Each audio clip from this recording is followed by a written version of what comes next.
সরবরাহকারীর বিরুদ্ধে আরপিএফের অভিযান, এবছরত 755 জনক উদ্ধার, 12 জনক গ্রেপ্তার।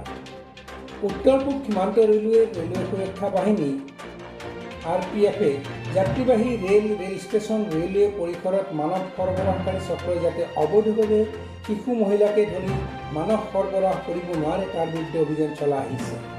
উত্তৰ পূব সীমান্ত ৰেলৱেৰ মুখ্য জনসম্পৰ্ক বিষয়া সব্যসাচী দে সদৰি কৰা অনুসৰি যোৱা 2023-24 বিত্তীয় বৰ্ষৰ অৰ্থাৎ বিগত 2023 বৰ্ষৰ 1 এপ্ৰিলৰ পৰা চলিত বৰ্ষৰ 31 মাৰ্চ পৰ্যন্ত এটা বছৰত আৰপিএফে বিভিন্ন যাত্ৰীবাহী ৰেল ষ্টেচনকে ধৰি ইয়াৰ পৰিসৰত চলোৱা অভিযানত মানৱ সৰবৰাহকাৰীৰ কবলৰ পৰা আৰু বিভিন্ন কাৰণত ঘৰৰ পৰা ওলাই অহা শিশু মহিলাকে ধৰি মুঠ 755 জন লোকক উদ্ধাৰ কৰিছে।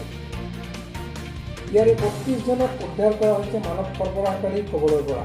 এই অভিযানত মুঠ 12 জন মানৱ সৰবৰাহকাৰী গ্ৰেপ্তাৰ কৰিবলৈ সক্ষম হৈছে আৰপিএফৰ অভিযানকাৰী দলটোৱে। মানৱ সৰবৰাহকাৰী কবলৰ পৰা উদ্ধাৰ কৰা সকলৰ ভিতৰত আছিল 25 জন নাবালক, 4 জনী নাবালিকা, 2 জন পুৰুষ আৰু 1 জনী মহিলা। আনহাতে 13 এপ্ৰিলৰ পৰা 19 এপ্ৰিললৈ চলোৱা অভিযানত 16 জন নাবালক নাবালিকাক উদ্ধাৰ কৰা হয়। উদ্ধাৰ কৰা সকলক পাছত অভিভাৱক, শিশু কল্যাণ সমিতি আৰু চাইল্ড লাইনত পঠাই দিয়া হয়। চিটি ৰিপৰ্ট, অমৃত নিউজ, গুৱাহাটী।